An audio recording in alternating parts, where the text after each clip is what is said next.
दोस्तों, आपने अपने अगल बगल बहुत सारे फूल तो देखे ही होंगे, पर आप क्या ऐसे फूल के बारे में जानते हैं जो बिल्कुल जानवरों जैसे दिखते हैं? अगर नहीं तो चलिए मैं आपको बताता हूँ। Number 1, monkey orchid. दोस्तों, इस फूल को मंकी फ्लावर के नाम से भी जाना जाता है। इस फूल की सबसे बड़ी खासियत ये है कि ये फूल बिल्कुल बंदर की शक्ल का दिखता है।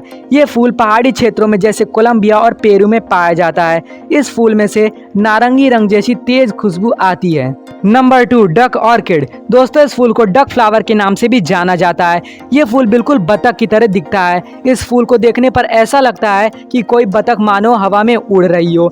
ये फूल ज्यादातर पूर्व और दक्षिण ऑस्ट्रेलिया में पाया जाता है। इस फूल का साइज लगभग 1 इंच होता है और ये फूल ज्यादातर लाल और नारंगी रंग में पाया जाता है। Number 3, parrot flower. दोस्तों, ये फूल बिल्कुल पैरट यानी कि तोते की तरह दिखता है। इस फूल को देखने पर ऐसा लगता है कि कोई तोता किसी पौधे पर बैठा हो।